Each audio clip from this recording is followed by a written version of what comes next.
And welcome to the latest edition of the all-new Jeff Dubay Show with Jason Linse. Although Jason is out of town this week, he's in Baltimore on business. Rube cred to Jason, by the way, for flying into Baltimore yesterday, making sure he got a flight that got in before noon, and he scouted out the best location to watch the game. So he was watching at some sports bar. Baltimore saw the Vikings-Lions game. He'll rejoin us next week as we return live to Uptown Fitness. Today we are live from Serenity Village House number 9, my home, and also the home of one of my housemates here, Austin Heisler, who's kind enough to sit in and help get through 30 minutes today. Austin, what's up, bro? Hey. Hello.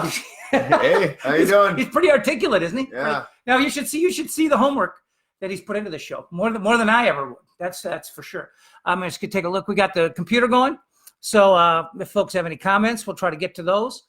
Especially if they're technical related. Last week, that's how we found out. This is one of the guys who was telling us how bad our production was last week. So we had to start over. But a lot has happened. Let's get to the things that matter, because a lot has happened in the last week. We'll get to the Vikings and the Lions. It was kind of a dull game. Back in the PA and Dubay days, I would refer to a game like that as a professional effort. Nothing spectacular, but you didn't need anything spectacular. You just handled a bad team the way you should. Not much for the fans to get excited about or to be thrilled about in a game like that. But you were businesslike. You took care of your business. You were professional in your effort, and you won. A 2-touchdown game. Pretty handily. And you should when you're at home against Detroit this time of the year against David Blau, who, if I'm not mistaken, the Gophers beat when he was at Purdue, and not a great Gopher team either. So you should have handled that game with the class that you did. But anyway, before we get to that, I want to talk a little Gopher football. The Gophers officially are going to Tampa, Florida. They're going to the Outback Bowl, and they're playing the Auburn Tigers. And I'm seeing so much doomsday, so many naysayers already. Had they played Alabama, if the Gophers matched up against Alabama in a game that mattered, right now the Gophers would not be able to compete with a team like Alabama.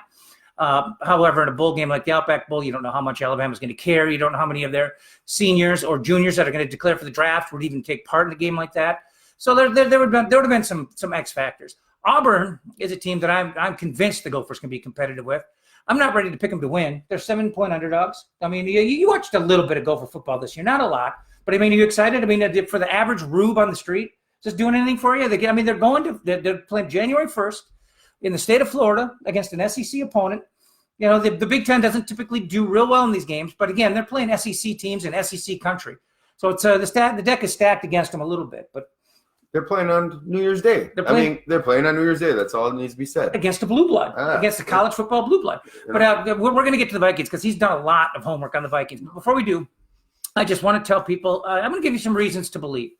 And basically, when it comes to reasons to believe, with this Gopher Auburn Outback Bowl, the number one reason to believe is Bo Nix is not very good. Bo Nix is the Auburn quarterback.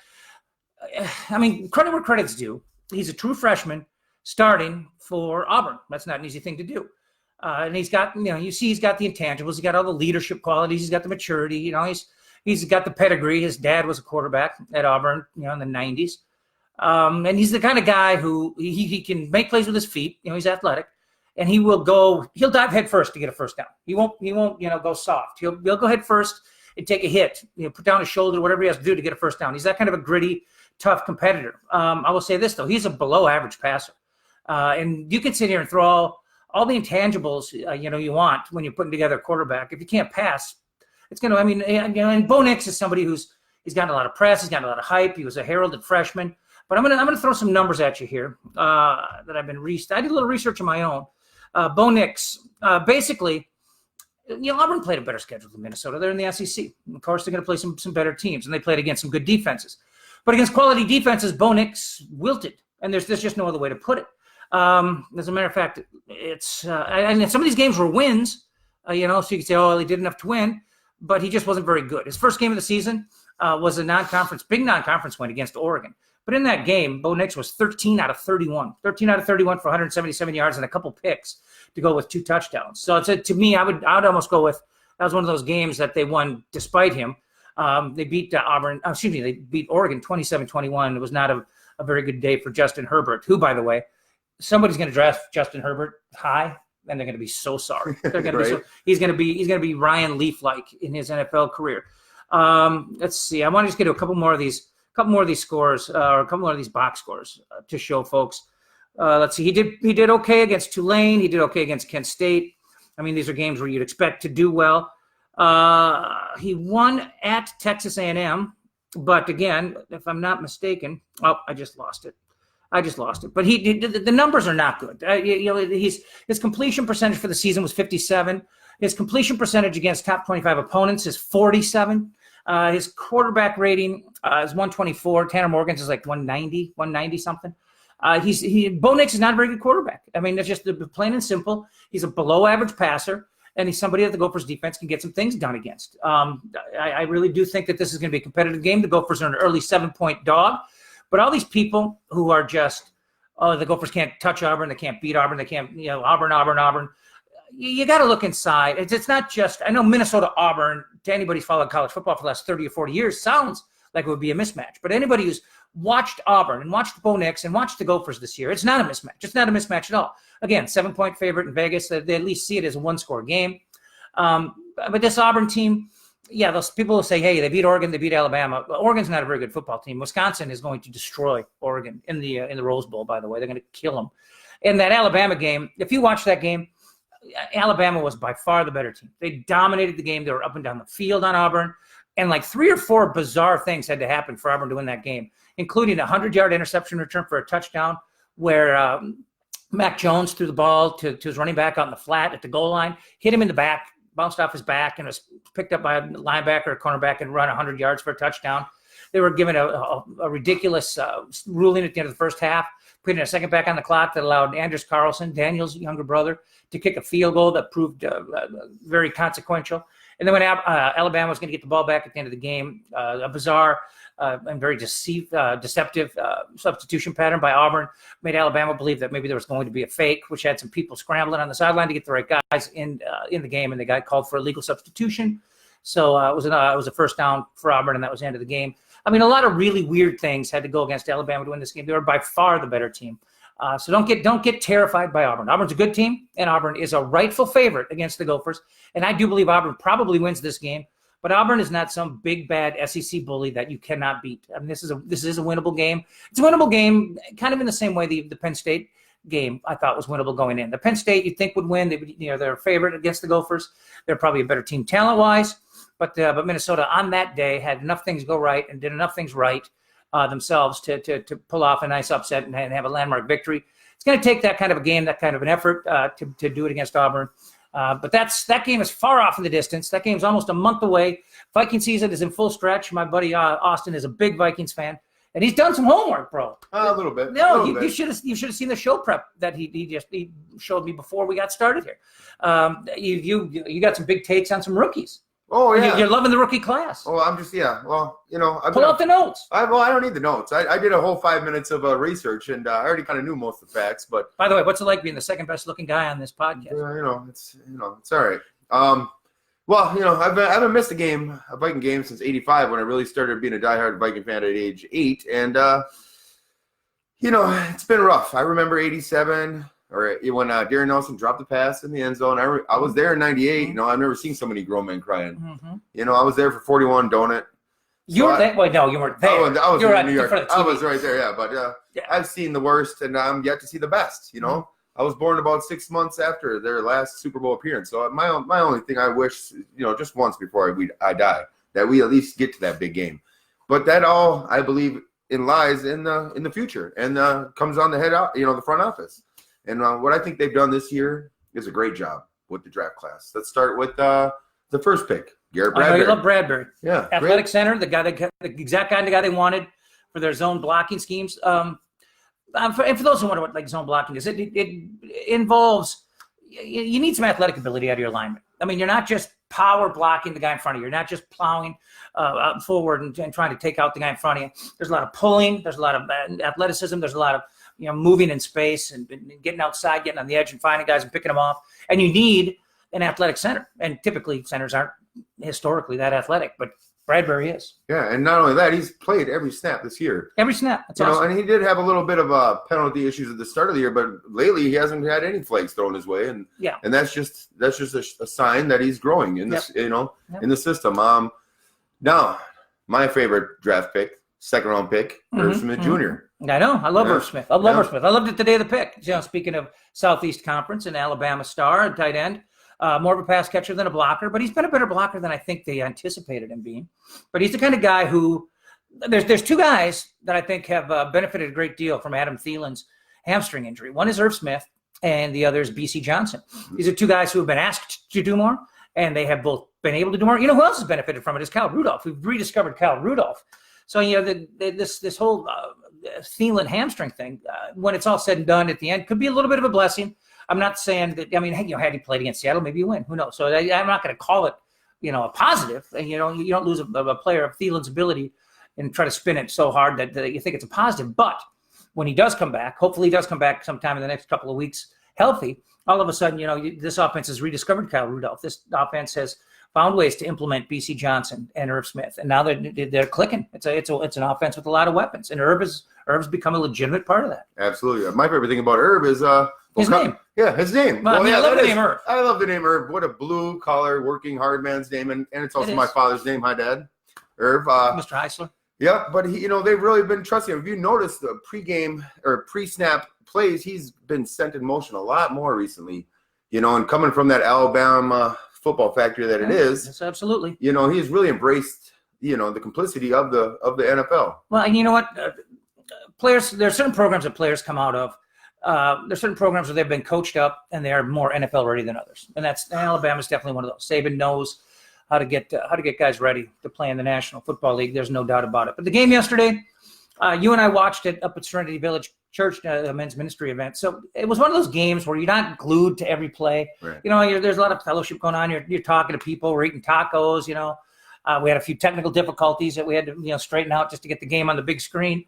So it wasn't one of those games where I'm like just glued to it and just living and dying with every play. But it's not.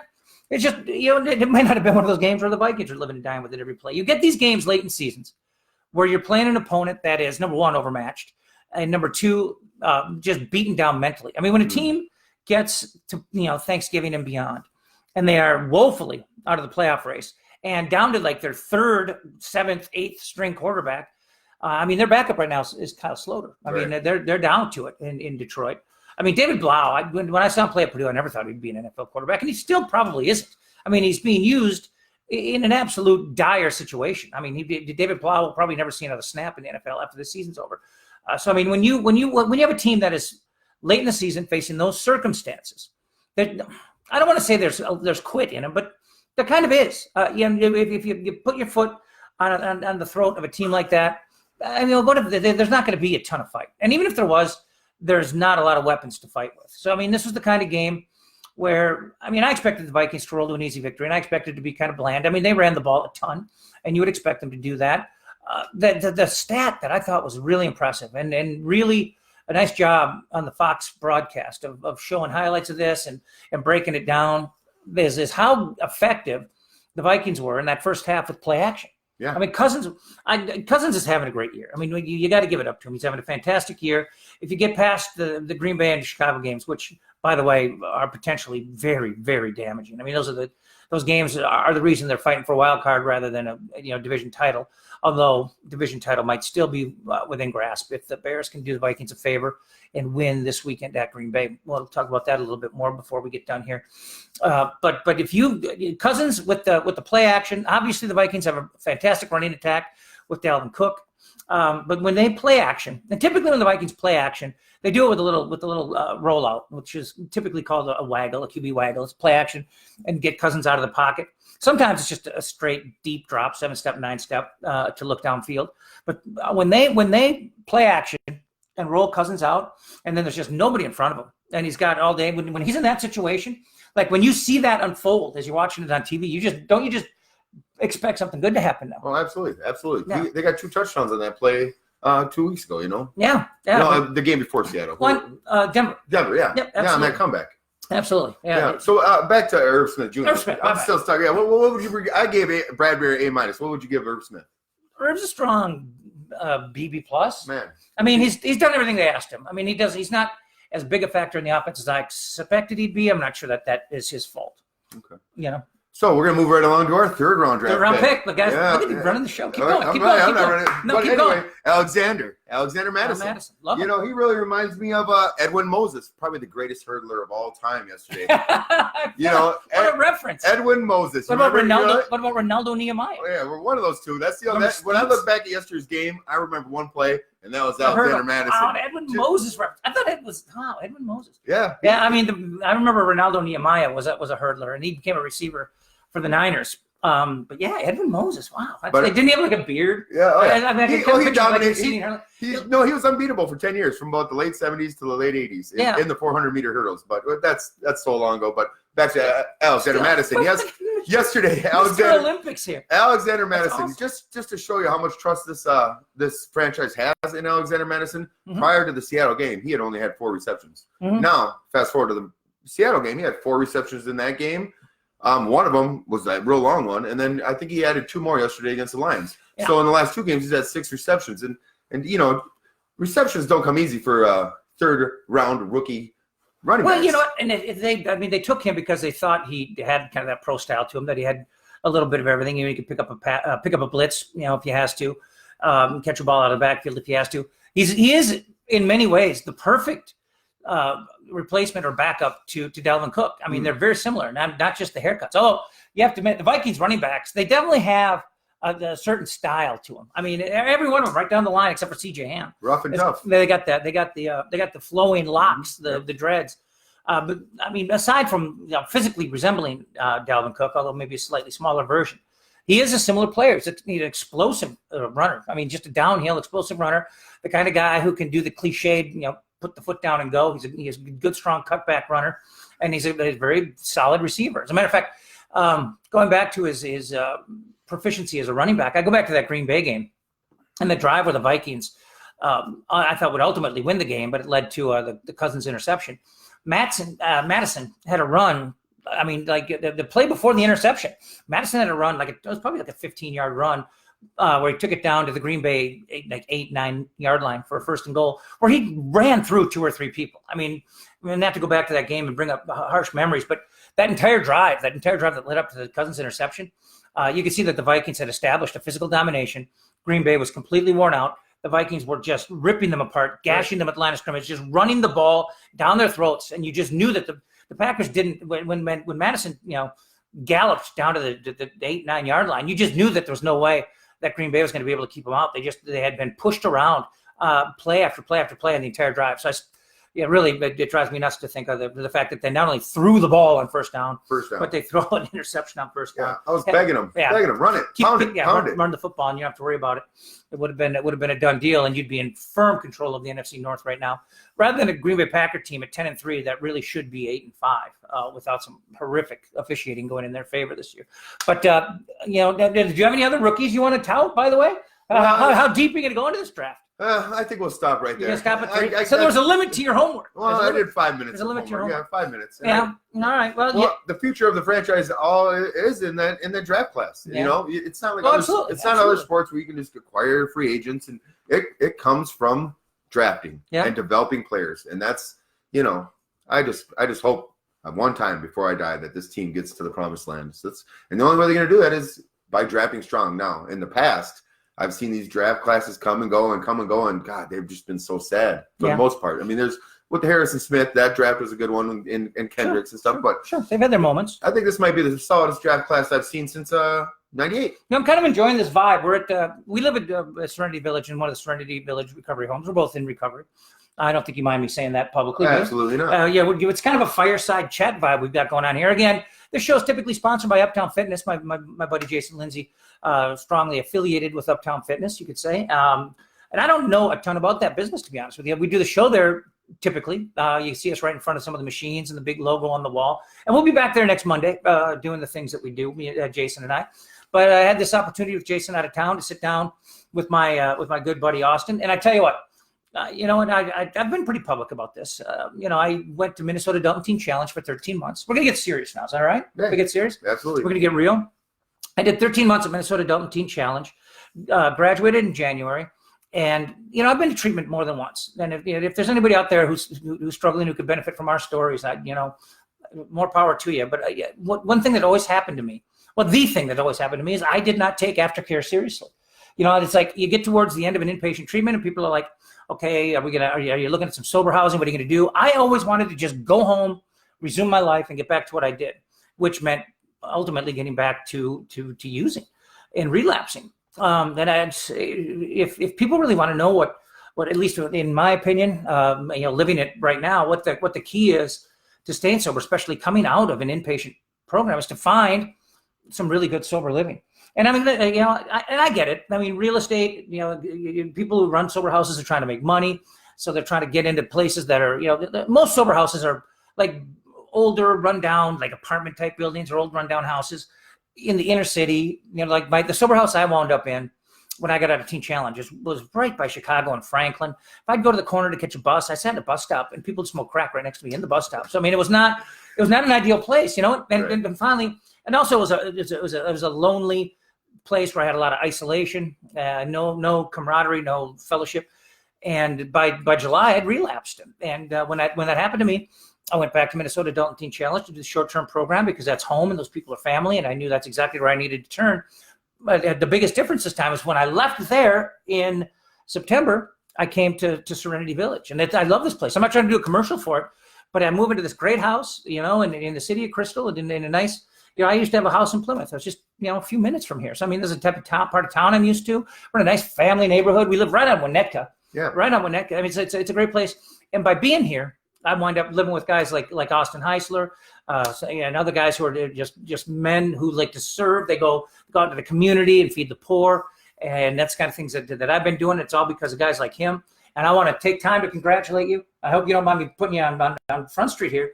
My man here yesterday had 1 year sobriety. 1 year. 1 year. It's a miracle. It's awesome. It's awesome. It's a miracle. No, but the miracle is that this man has stayed away from women for 12 months. Oh, God. That's a vow he made early in his sobriety. But ladies, let's just say, hey, Crystal, at Serenity Village, lock up the women and children. Lock them up. The man's got a year. I got a year. He's got a year. Hide the women, hide the children. No, but we're gonna be going up to Serenity Village Community Church for AA tonight, and you're gonna get that coin. Oh yeah, absolutely. Yeah. First, I'm going up there to make sandwiches for the homeless. With addiction, you want to know the right path. I mean, you want to the best way I think to achieve lasting sobriety and then to maintain it is to get to a really healthy.